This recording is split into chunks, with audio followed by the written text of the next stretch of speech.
बिस्मिल्लाहिर्रहमानिर्रहीम, अस्सलाम वालेकुम नाज़रीन, वेलकम बैक टू विंद्रॉक्स व्लॉग्स। आप सब लोगों को इल्म होगा कि यामा YB125Z सिंपल एडिशन का जो 2022 मॉडल है वो कुछ दिन पहले लॉन्च हुआ है और आप सब ने उसकी जो ग्राफिक्स की फ़ोटोज़ वगैरह हैं या वीडियोज़ वगैरह हैं वो देख ली होंगी।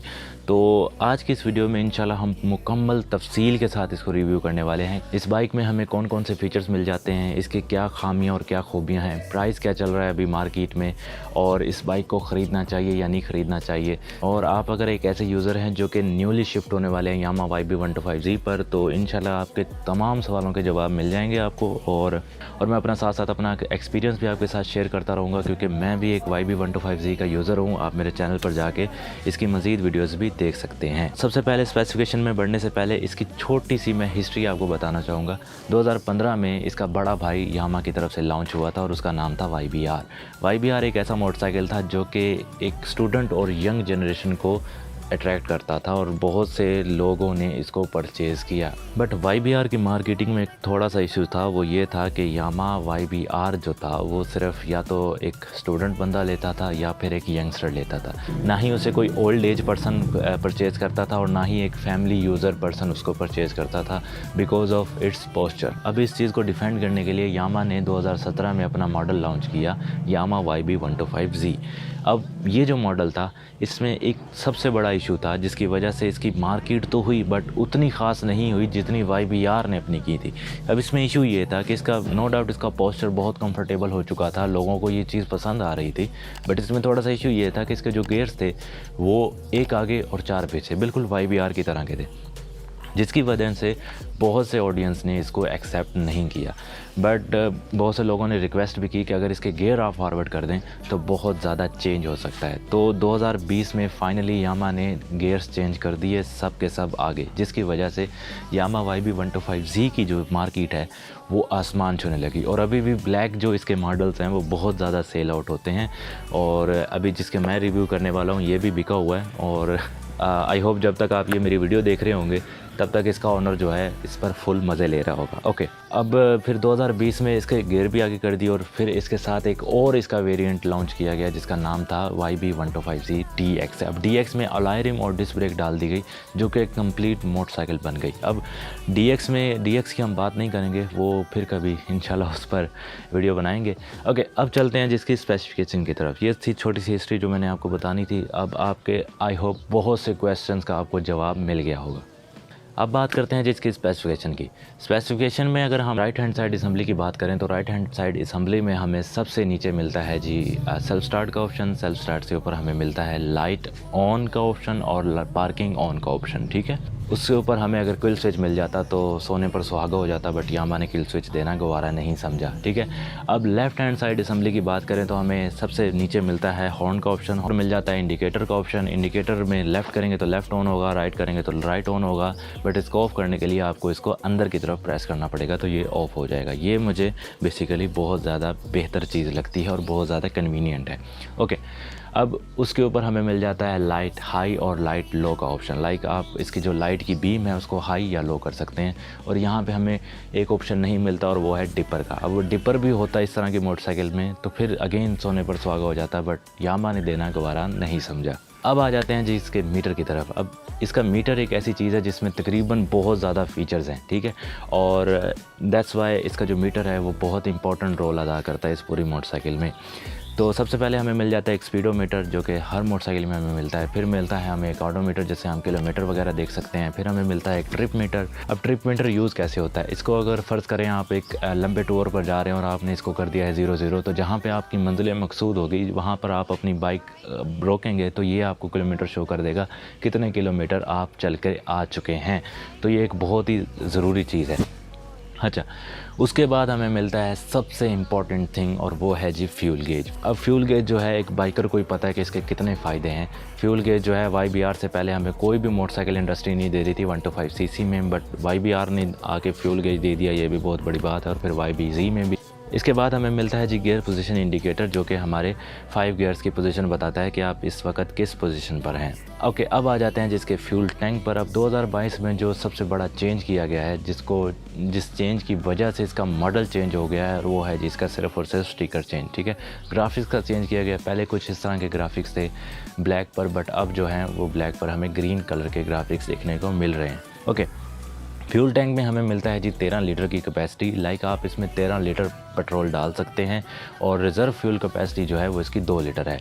अब 1 लीटर फ्यूल एवरेज की अगर मैं इसकी बात करूं तो अगर आप चलाते हैं 50 to 70 की स्पीड तक, तो आपको ये 45 + 100% देने की सलाहियत रखता है। अगर आप इसको इन सिटी थोड़ा सा रफ चलाते हैं तो आपको ये 40 किलोमीटर तक 1 लीटर में फराहम कर सकता है। फ्यूल एवरेज इसकी सबसे बड़ी खूबी है इस पूरी मोटरसाइकिल की। अब दूसरी इसकी सबसे बड़ी खूबी यही है कि इसकी जो सीट है वो बहुत ही ज़्यादा कंफर्टेबल है और काफ़ी वाइड है, और जिसका पोस्चर भी बहुत ज़्यादा कंफर्टेबल है। लाइक आप इसको अपने फैमिली मेम्बर्स में भी यूज़ कर सकते हैं, उनके लिए भी कंफर्टेबल है और जो चला रहा होगा उसके लिए भी कंफर्टेबल है। अब आ जाते हैं जिसके शॉक्स पर। तो शॉक्स पर हमें स्विंग आर्म शॉक्स मिलते हैं, जिसको हम एडजस्ट भी कर सकते हैं आई थिंक 4 to 5 लेवल्स तक।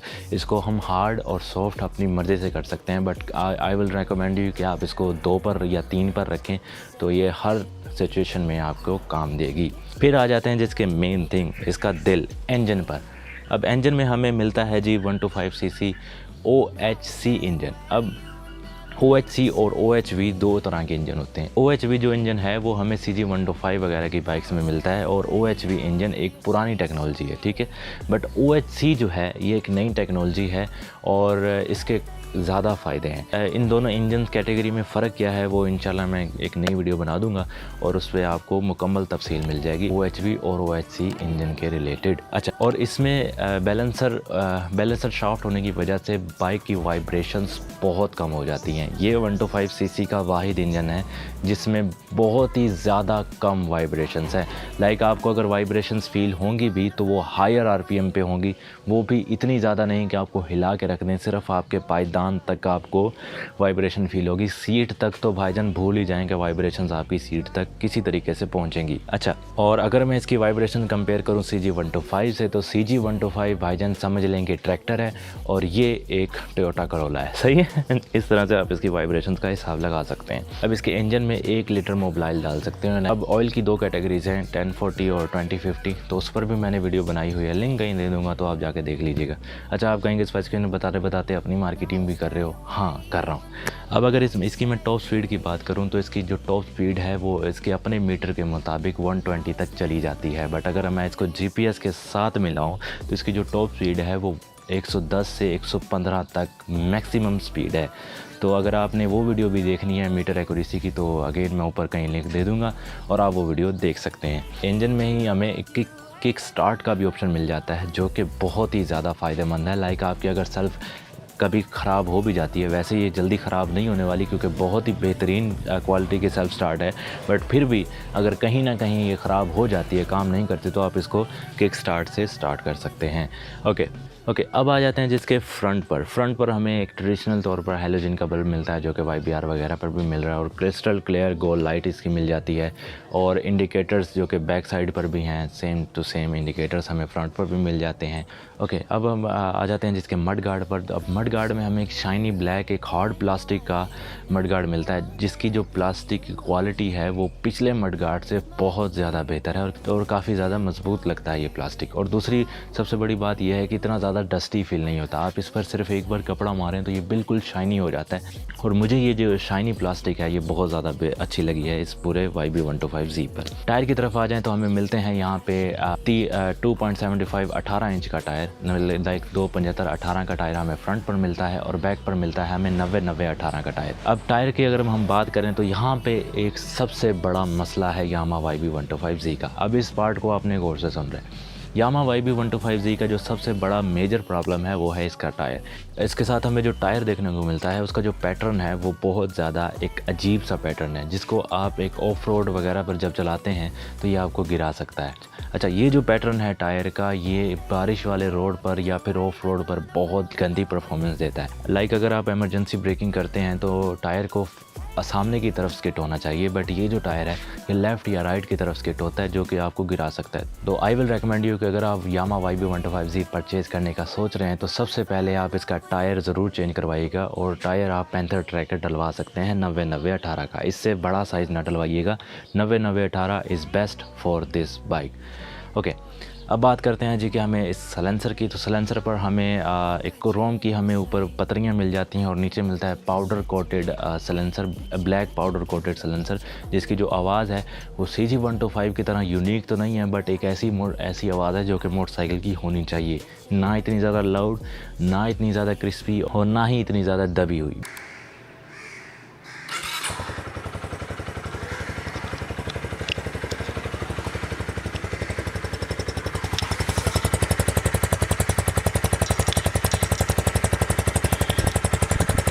ओके, अब बात करते हैं जिसके कलर्स की। अब इसमें हमें देखने को मिलते हैं 3 कलर्स, एक है हमारा ब्लैक, एक है हमारा रेड और एक है हमारा ब्लू।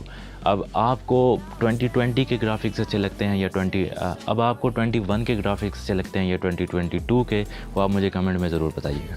अब आ जाते हैं जिसके प्राइस की तरफ। तो आपने भी इसके प्राइस के लिए बहुत ज़्यादा इंतज़ार किया होगा, पूरी वीडियो देखी होगी। तो इसका जो प्राइस है वो है जी 2,01,000 रुपया, कुछ 2,01,000 कुछ रुपए, ठीक है। और एग्जैक्ट जो प्राइस होगा मैं स्क्रीन पर लगा दूंगा। अब इतने प्राइस में क्या ये वैल्यू फॉर मनी है? तो देखें, अगर तो पाकिस्तानी मार्केट में इस प्राइस में कोई और बेहतर ऑप्शन मौजूद होता तो मैं आपको 100% वो रेकमेंड करता, बट इससे बेहतर पाकिस्तान में और कोई ऑप्शन मौजूद नहीं है।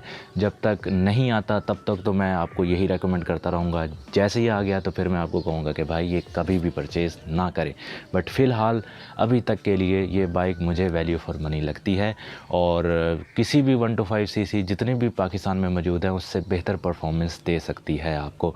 तो अगर आप इसको परचेज़ करने का सोच रहे हैं तो परचेज़ ज़रूर कीजिए, और अगर थोड़े से 10-15 हज़ार रुपये ज़्यादा लगा सकते हैं तो मैं आपको YB125Z DX रेकमेंड करूँगा, क्योंकि उसमें अलायरम और डिस्क ब्रेक मिल जाते हैं। ज़ाहिर है उसके अपने कुछ फ़ायदे हैं। ओके गाइज़, आई होप मैंने आपके सारे सवालों का जवाब दे दिया होगा। अगर सारे सवालों का जवाब मिल गया तो प्लीज़ यार वीडियो को लाइक ज़रूर कीजिएगा, और चैनल पर नए तो सब्सक्राइब ज़रूर कीजिएगा। और हम 1500 सब्सक्राइबर्स को टच करने वाले हैं। प्लीज़ अगर सब्सक्राइब नहीं किया तो यार आपको मैं रिक्वेस्ट करता हूँ, प्लीज़ सब्सक्राइब ज़रूर करके जाइएगा। आप कहेंगे कि मुझे इतना ज़्यादा इसकी डिटेल कैसे पता है, तो मैं खुद यामा YB125Z सिंपल एडिशन यूज़ कर रहा हूँ। मैंने पहले भी बहुत सी वीडियोस बनाई हैं, और तकरीबन 1.5 साल से ये मोटरसाइकिल मेरे पास है। वीडियोस अगर देखनी होंगी तो मेरा आप चैनल विज़िट कर सकते हैं, आपको ढेर सारी यामा YB125Z रिलेटेड वीडियोस मिल जाएंगी। आई होप आपको ये वीडियो अच्छी लगी होगी। अगर अच्छी लगी है तो प्लीज़ लाइक एंड सब्सक्राइब ज़रूर करके जाइएगा। अगेन एंड अगेन कह रहा हूँ, लाइक एंड सब्सक्राइब ज़रूर कीजिएगा। मिलते हैं इसी तरह की नेक्स्ट वीडियो में।